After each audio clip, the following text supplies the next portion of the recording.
Arratsaldeon, hasiera emango diogu osoko bilkurari. Lehenengo puntua, 2026ko apirilaren 28an egindako bilkurari dagokion akta onartzea.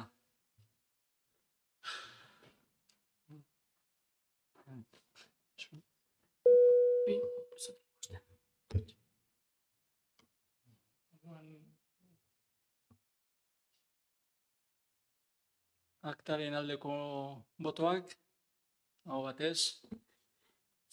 Bigarrena, Euskal Trenbide Sarearekin ETS hitzarmena sinatzeko onarpena ematea, Bilbao Donosti linean, oinezkoentzako pasabide bat egin eta udalerriko barne mugikortasuna hobetzeko.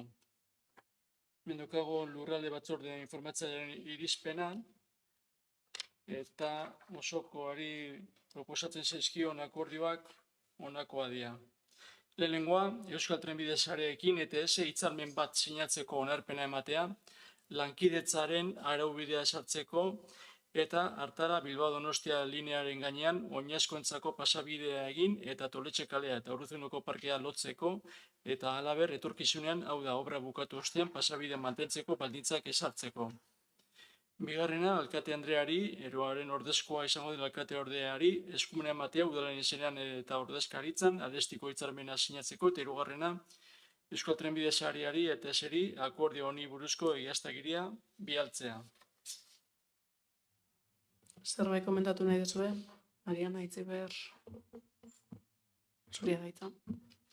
Bueno, hitzarmen honetan EH Bilduri zalantzean sartzen zaio proiektu honi lehentasuna ematearen zergatian. Azken batzordera iritsi izan dokumentazioan irisgarritasuna eta trenbide sistema hirian sartzeko, hainbat aipamen egiten ziren, baina ez da argitu parke horretara doan igogailu hori ZAP proiektu estrategikoen barruan izendatzaren zergatia. Alde batetik, galdetzen duguna da, baldago jarduera hori beste batzuen aurrean lehenesten duen azterketa konparatibo horikan, kontuan hartu aldan Elgoibarko beste auzo batzuetan dauden beharrak eta gabeziak irisgarritasun aldetik, adina edo isolamendu maila kontuan hartuta, eta ze parametro erabili diran obra hori lehenesteko. Eta gero, egia da, komentatzen da dokumentazioan, obraren finantzaketa hori Jaurlaritzatik etorriko dela, edozein kasutan ere bai, diru publikoa hitz egiten ari gara, eta igogailu horren mantentzea udalaren esku egongo da, eta proiektu honetan egon daitezken gain kostuen erdia ere bai. EH Bilduren ustez, auzoetako inbertsioak dauzkaten arazoekiko proportzionalak izan beharko lirateke, orain arte daukagun informazioa kontuan hartuta, onura sozial gehiago zaukaten beste proiektu batzuk bultzatzea edo negoziatzea aukera zegoela pentsatzen dugu. Horregatik gure bozka abstentzio izango da. Bai, Andrea. Bai, atxaldeon, nire lehenengo galdera da, galdera hauek zergatik ez dira egin batzordean. Hori lehenengo gauza. Gai hau batzordetik pasatu zen, azalpen guztiak eman ziren, ez dakiz zergatikan batzordean esan galdera hauek egin, eta orduan Jonek prestatuta dagoela galdera horietxei erantzuna emateko, berak emango zituen erantzunak. Hori alde batetik. Eta beste alde batetik, guk usten dugu inbertsioa oso garrantzitsua dela Elgoibarrentzako. Honek demostratzen du Elgoibarko udalak lankidetzan sinesten duela, bai ETS-ekin eta bai Eusko Jaurlaritzakin. Hitzarmen honek auzuen arteko lotura eta koexioa ekartzen du, irisgarritasunean pauso garrantzitsu bat emango da, komun publiko bat egingo da, komun publikoen sarea handituko dugu, eta gure herria regeneratu egingo dugu. Zuk galdetzen dozu zergatikan lehenesten dan hau eta ez beste auzo batzuk. Guk usten dugu Elgoibar dana dela, auzo guztia diala. Auzo bat hobetzen baldin badugu, Elgoibar hobetzen dugu. Eta momentu honetan proiektu hau aurkeztu zen, ZAPen onartu zen, eta alde bat ETS-ek ordainduko du, eta beste parte bat ZAPen laguntzekin ordainduko da. Ez dakiz zergatikan ez zaudete ados, ez dakiz zergatikan abstenitu egin behar zeraten. Hau, Elgoibartzako, da, proiektu bat ikaragarria, bakarrik hobekuntzak ditu. ez dakit zer auzo ero pentsatzen dozu ezuek dala Urruzuno eta Toletxe baino garrantzitsuagoa. Guri aukera hau eman digute. Ez egoen aurre ikusita. Guri ETS-ek planteatu digu proiektu bat, eta proiektu hori Elgoibarko udalaren legealdi planarekin bat dator, guk usten dugu aurrera eraman behar dugula, eta uste dugu naiz eta ez izan beste auzo batzuk, ero zuek pentsatzen baldin bauzue beste auzo batzuk lehentasuna dutela, guk proiektu hau etorri jaku, eta ikusten dugu oso garrantzitsua dela Elgoibarrentzako. Ez dakit, nik ez dut ikusten arazoa, ez dakit ze arazo ikusten dozuen proiektu hau aurrera eramateko, gure bizilagunentzako irisgarritasuna, mugikortasuna, berdintasuna, osea, gauza guztientzako ona da. Ez dakit zer gauza txarra ikusten diozuen. Bigarren txanda bat ingo dugu, Ariana zerbait ez? Bueno, lehenengo esan, guk abstentzioa bozkatzen duguna, abstentzio nahi du esan aurrera doiala guk ez dugula ezetzikan eman. Batzordea aipatu dozu, batzordean bertan esan zan, gure iritzia plenoan emango genula, eta uste dugu plenu horretan guk eskatu gabe dokumentazio, garrantzitsua den dokumentazio guztia aportatu behar dela. Eta ez baldin bada aportatu, pentsatzen dugu dala ez dagolako.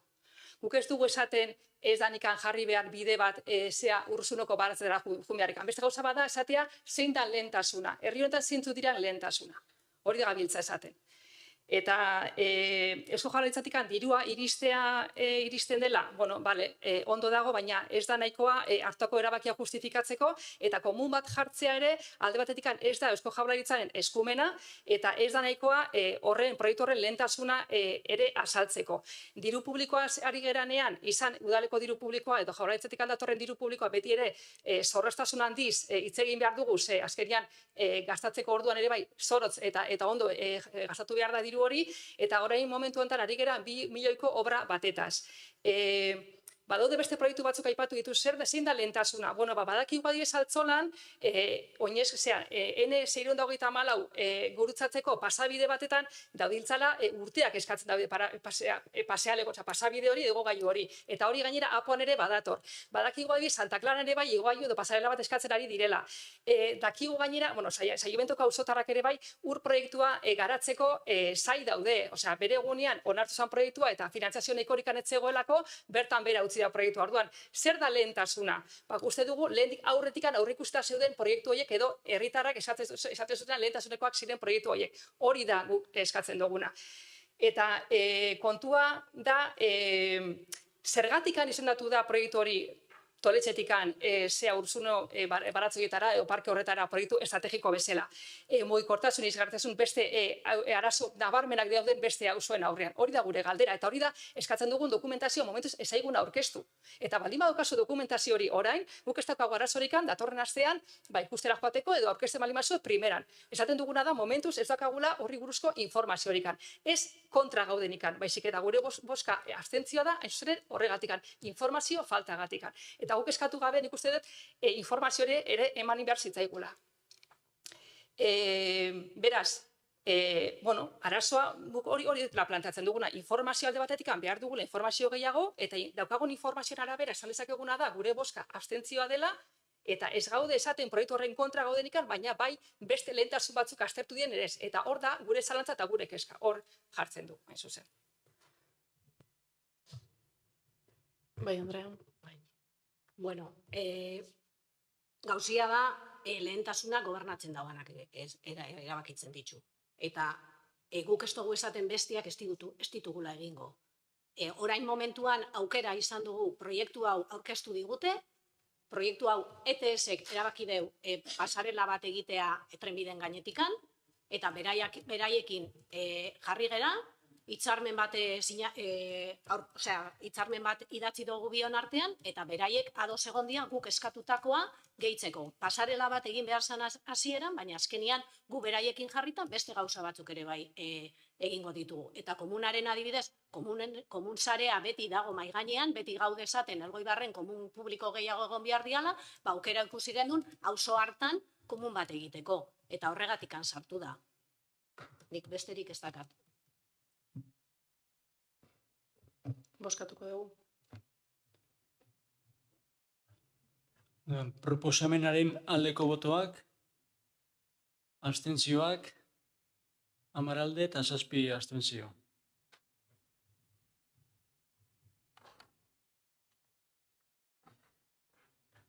Hirugarren puntua, Elgoibarko udalaren eta udal kirol patronatuaren 2025ko kontu orokorraren behin betiko onespena. Kasu honetan antolakuntzako batzordearen irizpena daukagu eta proposatzen dien akordioak hauek dira. Lehenengoa, 2025ko ekitaldiko kontu orokorra behin betiko onartzea.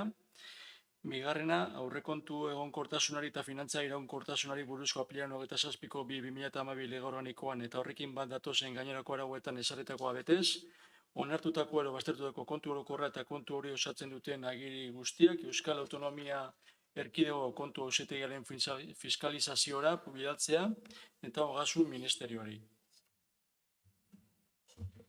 Ariana, zerbait komentatzeko? Aitziber? Bueno, nik... Orduan, proposamenaren aldeko botoak, hau batez, laugarren puntua, Elgoibarko egindako alegazioari erantzutea eta Elgoibarko udalaren kirol zerbitzuei eta kirol instalazioei buruzko araudi nagusia behin betiko onartzea. Hemen daukagu kirol batzordearen irizpena eta proposatzen diren akordioak hauek dira.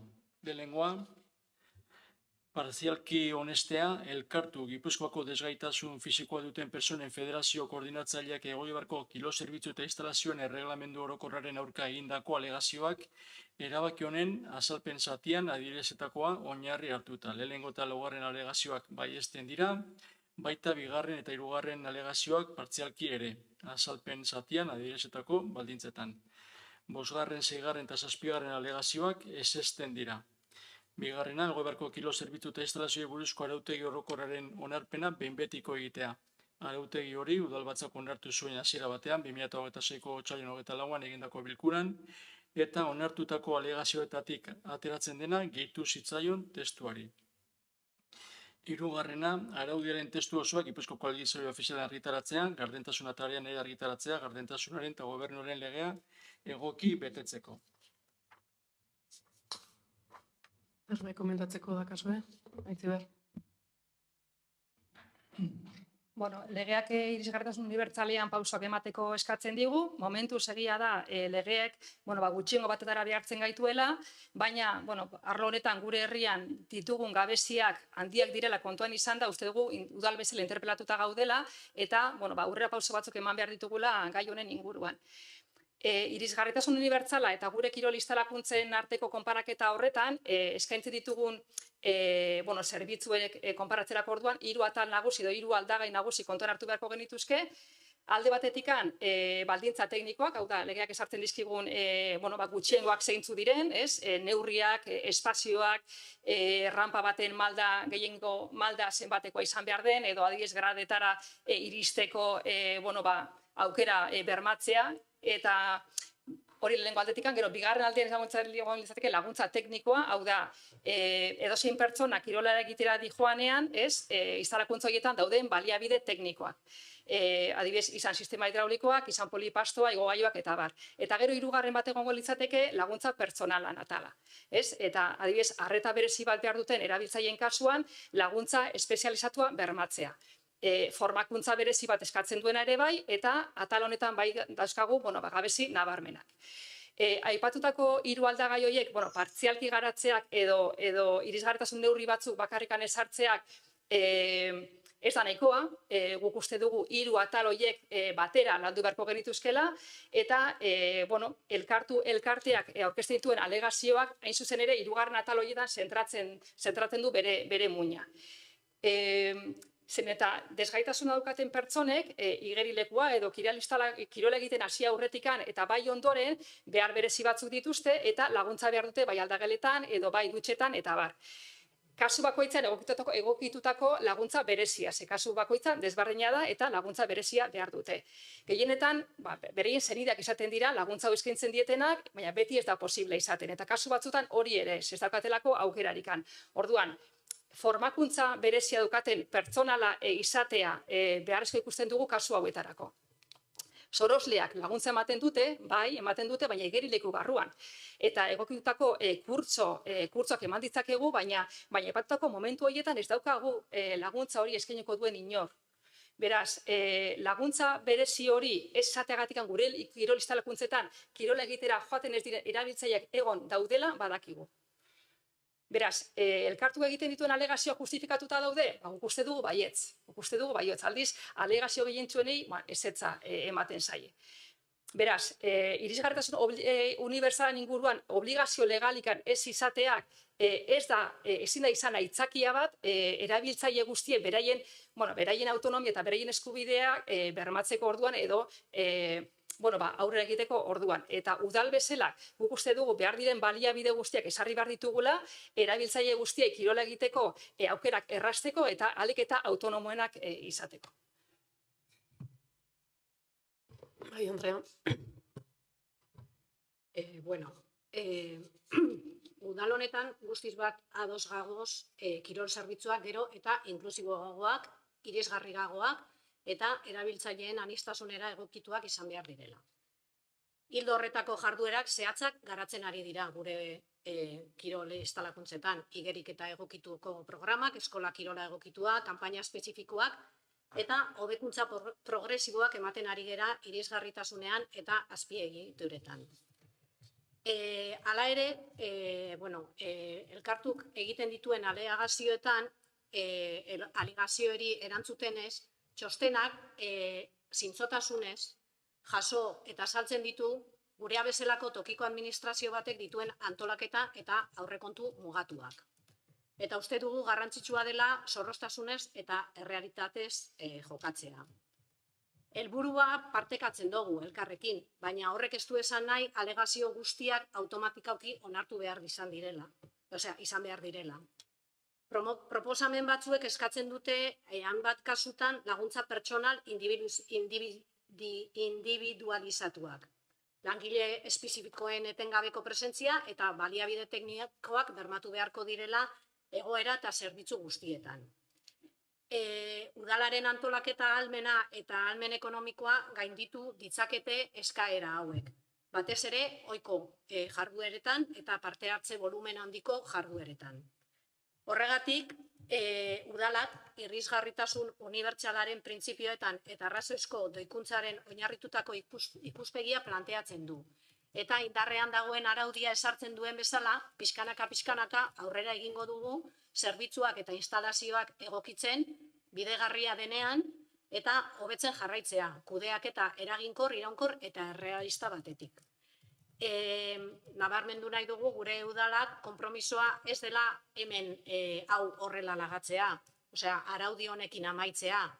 Txosten teknikoak berak ere bai jasotzen du alegazio erantzuten duen txostenak erabiltzaileekin eta ordezkaritza erakundeekin elkarlanean jarraituko dugula. Egia esan da, gauza batzuk egiten ari dira erabiltzaileekin eta elkartuk eskatutako hainbat gauza erabiltzaileekin partekatu dugu eta beraiek esaten digute gaur egun instalazioak kudeatzen dian bezala ondo dagoela. Orduan, hori da guk egiten dugun lana. Uste dugu, araudi honek urrats garrantzitsuak ematen dituela inklusioaren eta irisgarritasunaren arloan. Guk helburu argiak ditugu. Pertsona guztientzako gero eta eskuragarriagoak, inklusiboagoak eta duinagoak diren kirol zerbitzuak edukitzea, konpromisotik, erantzunkizunetik eta etengabeko hobekuntzatik abiatuta. Bai, bigarren txanda bat ingo dugu. Mariana, aitzi behar. Aipatu duzu igerik eta ikastolak ematen direla eta zentzu batetan ibilbide guzti horretan zati baten izan dezakegu laguntza bat, baina falta da ibilbide horren tramo osoan laguntza eskaintzea eta pixkat betaurreko horiek aldatzea, ez? Eta irisgarritasunan unibertsalan inguruko baldintzak kontuan hartzen direla eta hauek nahikoak direla aipatzen duzu, eta hala ere aipatzen da gainera alegazioen erantzunean ere bai, baina gauza bada araudian formalki egitea referentzia bat irisgarritasun unibertsalari buruz, idaztea testu bat edo parrafotxo bat idaztea, eta beste bada efektiboki hori bermatzea. Oso gauza desberdinak dira. Eta adibidez, zerbitzu enpleguetan ere bai, ez da irisgarritasun unibertsalaren aipamen bakar bat ere egiten, ze bakarrekan hartzen dira kontuan. Generoa, ingurumena eta lan baldintza. Orduan, daukagu hondikan bide luzea egiteko gai honen inguruan. Gero ere bai, finantziazio arazori beste referentzi bat egiten zaio, pertsona batzuen autonomia eta bereien eskubideak ze aldagaien arabera kuantifikatzen dira. Onura sozial ezin da kuantifikatu. Dirutan ez behintzat. Beraz, badakigu ezin direla aldaketa hauek egin urte batetan edo 2 urteetan edo 3 urteetan. Baina gai honekiko daukagun ikuspegia mugatua dela jakinda, uste dugu ezagutza dutenekin elkarlana eta bereien ikuspegia eta bereien iritzia kontuan hartzea funtsezkoa dela. Orduan, bigarren aldia da, elkartuk egindako proposamenak atzera botatzen direla. Bat, izan zen, aurreko legealdian, igerilekua berritu zenean, igerileku horretan rampa bat jartzeko proposatu zenean, eta hori ezetza esan zitzaion. Eta bigarren aldia orain, zen eta alegazioak ezetza jaso dute, hain zuzen ere aldaketa eta gainkostu nabarmen bat suposatzen duten alegazio edo puntu guzti horietan. Beraz, elkartu planteatutako alegazioiei neurri handi batean ezetza ematea suposatzen du udalak aurrera begira egin beharko lukeen bide horri atea iztea. Eta gu alegazio guztioik onartzaren alde gaudenez, puntu honetan ezetza bozkatuko dugu. Andrea, zerbait gehitzeko? Bueno, ni bakarrik esan, zuk esan dozula, udalak ikuspegi mugatua duela. Nik ez dut uste ikuspegi mugatua dakagula. Guk errealitatean oinarritzen gera, guk uste dugu gauzak ondo egiten ari gerala, poliki-poliki, eta esan bezala, araudi hau ez da mugatua, ez da hemen gelditzen, jarraituko dugu bai erabiltzaileekin eta beste elkarteekin hitz egiten, eta aldugun heinean gauzak hobetu egingo ditugu, baina aldugun heinean. Bozkatu ingo dugu.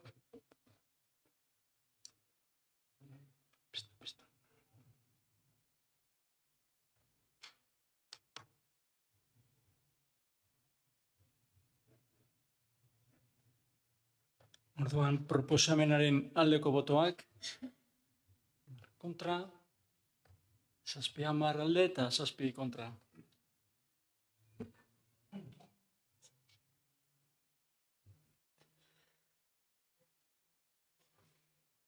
Bosgarren puntua, Elogoi Barko Bilduk, azterketak euskaraz taldean izen eskaerari jarraituz, aurkeztutako mozioa 2026ko basuaren azterketak euskaraz egin ahal izateko. Aitzi berri irakurriko duzu. 2026ko basuaren azterketak euskaraz pasatzearen aldeko sostengu mozioa. Ikusirik hezkuntza kodearen 121/3 artikulu azterketa eta konkurtsoetan eskualdeko hizkuntzetan lekua aitortzen duena. Ikusirik 2021ko abenduko zirkularra hezkuntza sisteman eskualdeetako hizkuntzen sustapenari eta balorazioari buruzkoa non aurreikusia den basuan azterketak eskualde hizkuntzan aurkezten ahal direla. Kontuan hartuz 2012tik euskarazko irakaskuntza segitzen zuten ikasleek 2019ko erreforma arte basuaren azterketa batzuk euskaraz pasatu zitzaketela, zehazki matematika eta historia geografia. Kontuan hartuz 2025ko ekainean argitaratu den ministeritzaren erabakiak matematika azterketa aintzinatuko ibilmoldeari buruz ez duela zehazten zein hizkuntzatan erantzun behar den eta ondorioz orain arteko praktika bermatzen duela. Kontuan hartuz unkituak diren ikasleak 2025-2026 ikasturtearen hastapenetik azterketa hori euskaraz egiteko prestatu direla, aitzineko urteen jarraipenean eta orain arte ez zaiela kontrakotasunik jakinarazi. Kontuan hartuz prestakuntza hori hezkuntzaren zerbitzu publikoaren konfiantza eta jarraipen printzipio batean oinarritzen dela. Kontuan hartuz 2026ko ekaineko matematika azterketa aintzinatua euskaraz pasatzeko debeku baten iragartze berantiarra haustura bortitza eta arrazoirik gabekoa dela. Kontuan hartuz erabaki horrek 100 ikasle baino gehiago zailtasunean ezartzen dituela eta segurtasunik gabeko egoera pedagogiko bat sortzen duela eta gazte hauen etorkizunerako ondorioak dituela. Kontuan hartuz Frantziako hezkuntza ministroak basuan hizkuntza minorizatuen lekua bermatzeko 2026ko neurriak hitzeman dituela eta 2026ko azterketa antzinatua egutegi horretan sartzen dela. Kontuan hartuz 2012 urtetik abiatuta zein matematiketako esperimentazioa segitzea aterabide erraza, pragmatikoa eta errespetuzkoa litzateke ikasleentzat eta estatuaren engainamenduaren adierazgarri. Kontuan hartuz, azterketak euskeraz aurkezteko 3 sareek publikoak, pribatuak eta zehazkak sustengatzen duten eskaera dela, eta eskaera hori aho batez sustengatua behar dela Ipar Euskal Herriko parlamentari eta ordezkari instituzionalen aldetik, herriko kontseiluak, sustengu osoa adierazten die euskarazko irakaskuntzan sare ezberdinetan ari diren ikasle, familia eta hezkuntza taldei. Galde egiten dio Bordeleko Akademiako errektoreari behin-behinean euskeraz pasatzeko aukera atxikitzea 2012tik indarrean den esperimentazioaren jarraipen gisa, matematika azterketa antzinatua lehen mailako ikasleentzat. Dei egiten dio Frantziako hezkuntza ministroari 2026ko ekaineko azterketetan eskualdeko hizkuntzen egiazko kontsiderazioa berma dezan, luzamendurik gabe, bereziki matematikako aurreratu azterketan, lehen mailako ikasleentzat eta ahozko proba handian, terminaleko ikasleentzat. Oroitarazten du, hizkuntza gutiagotuen aldeko diskurtsoak ekintza zehatz eta koherentetan islatu behar direla. Gogoraki aldarrikatzen du, euskarekiko atxikimendua gure lurraldeko ondare bizia baita. Zerbait komentatu nahi duzue? Aitzi berzuk zerbait. Bueno, mozio honetan berriz ere Euskaldunen hizkuntza eskubideen urraketaz ari gera. Frantziako estatuak ikasle euskaldunei euskeraz ikasteko aukera ematen die, baina gure selektibidadearen baliokidea den basoan azterketan euskeraz egiteko aukera hori mugatu egiten zaie, ez? Eta horrek eskatzen du, ahalegin handiago eskatzen die euskaldun ikasle horiei, zeren eta hauek euskeraz ikasten dute eta erantzun frantsesez egiten dute, eta gai horretan garatuta dauden arren, beste ikaslekiko suposatzen duen desberdintasuna nabarmena da, eta horretaz gain, euskaldun bezala egoera honek beraien hizkuntza eskubidea ere bai nabarmen urratzen du, ez? Beraz,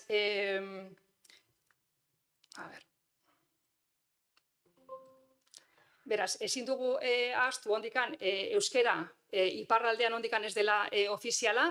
Frantziako estatuak hizkuntza gutxitu hauek bai onartzen ditu kultura, ondare kultural bezala, baina hizkuntza eskubideak inolaz ere aitortu gabe. Ez dago espiztuki lege bat esaten duena basoa euskeraz egitea debekatuta dago, baina bai dago erabaki administratibo bat non ezartzen duen froga jakin batzuetan euskeraz ezin dela erantzun. Beraz, euskararen aldeko pausoak eman arren, eman beharrean, Frantziar estatua dabil justo kontrako norabidean ibilbidea egiten. Iparraldeko ikasle, irakasle eta gurasoak ere bai, urte asko daramatzate egoera hau salatzen, eta uste dugu ere, guk ere badaukagula zer esanikan edo zerbait nolabaiteko erantzunkizuna gai honetan. Atzo gainera jakin genuen 2028an Frantziako estatuak partzialki basoko azterketa hauek baimenduko dituela, baina 2028an aukera emango die ikasle euskaldun hauei azterketa euskeraz egiteko, baina iruditzen zaigu 2028 urruti dagoela, gehiegi iruditzen zaigu, eta bitartean eskubide urraketa horrek jarraitu egingo du, ez? Hego Euskal Herrian auzitegietan gure hizkuntza eskubideak mugatzen diren bezala, iparraldearen kasuan estatu frantziarra da berez berak estrategia hau jarraitzen duena. Hau da, euskaldunen kontrako estrategia hori mantentzen duena. Eta zein izan da ondorioa, euskararen erabilera iparraldean nabarmen jetzi dela azken belaunaldi honetan, eta izan Ipar Euskal Herrian edo izan Hego Euskal Herrian euskararen egoera desberdina dela badakigu, baina uste genuen EH Bilduk uste zuen mozio hau Elgoibarko udalera ekartzea garrantzitsua zela, alde batetik, azterketak euskeraz egitea plataforma horri gure elkartasuna eta gure babesa eskaintzeko, bai berai eta baita bereik ordezkatzen dituzten guraso, ikasle eta irakasleentzat, eta nolabait ere bai mezua bidaltzea euskararen aldeko borroka guztien borroka delako. Beste zer ez segituko, buskatuko dugu. Orduan, mozioaren aldeko botoak, hau batez, 6. puntua eskari galderak. Badakazu zerbait komentatzeko eskari galderetan, bukatzen dugu plenoa. Ondo segi.